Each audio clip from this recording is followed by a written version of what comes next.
umaga po sa inyo lahat.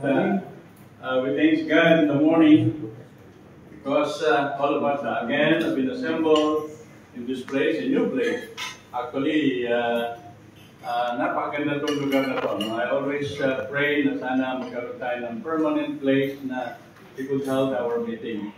So siguro ito na po. It's a very new place, very attractive place.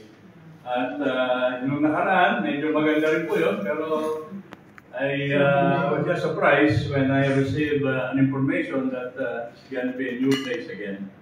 By the way, just to inform everyone, we've been planning, of course, for our forthcoming anniversary and also our Christmas party.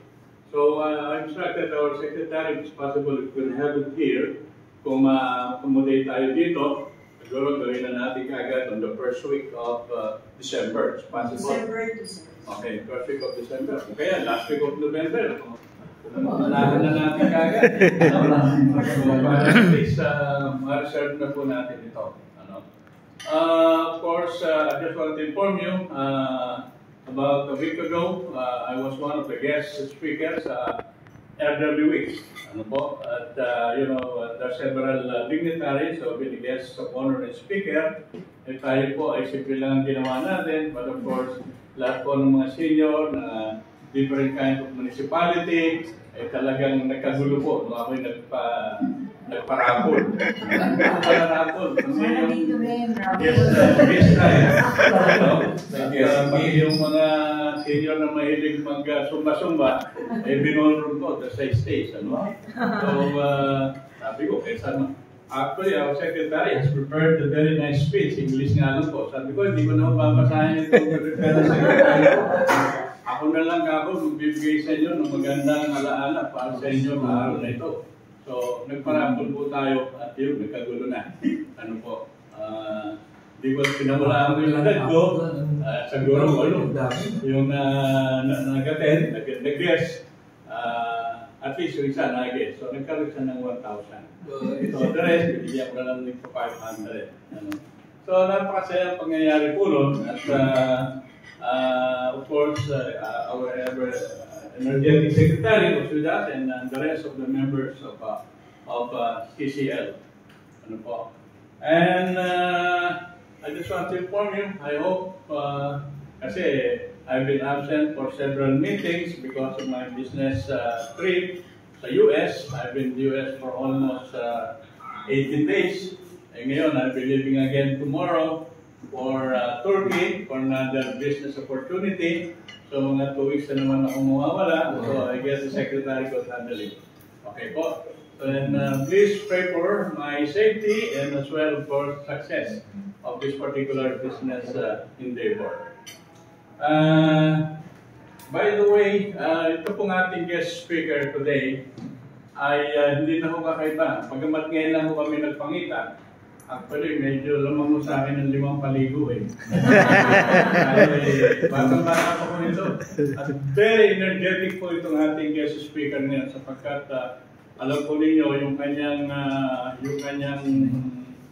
father, si Gerald Mison, Salvador Mison, at yung kanyang pinsan ni Simon Mison ay talagang hindi ko makakalimutan ng mga Mison.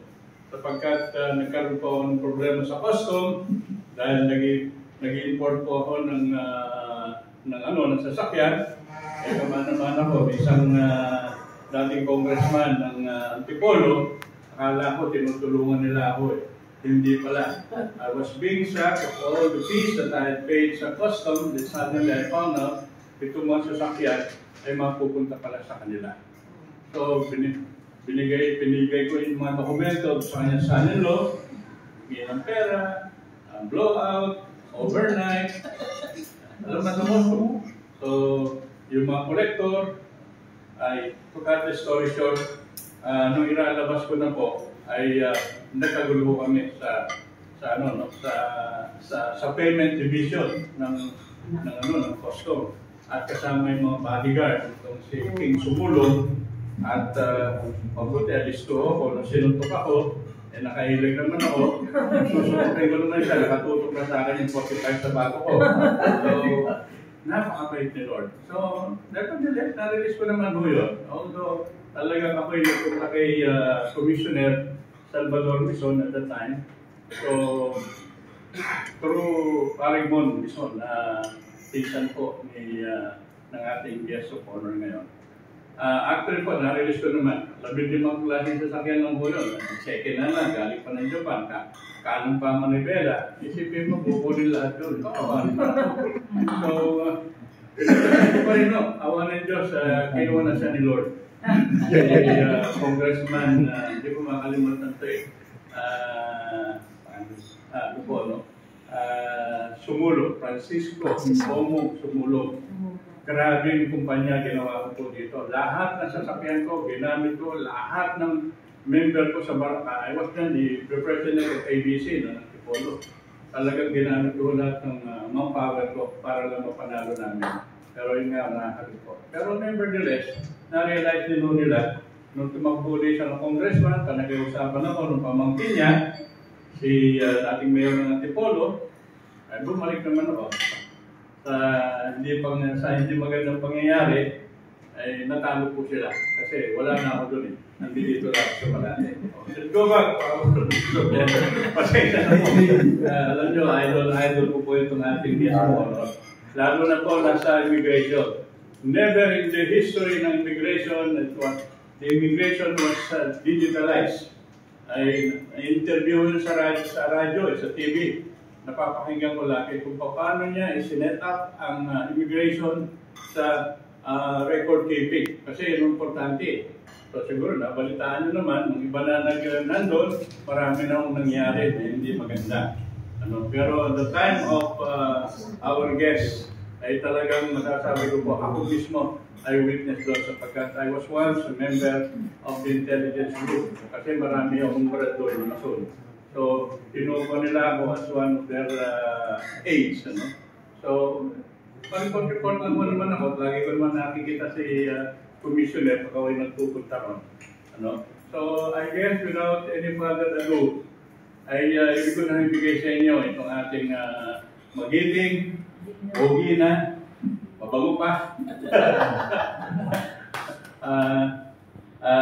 Ladies and gentlemen, it's my privilege and honor to introduce to you Commissioner, former Commissioner Silfred Bison.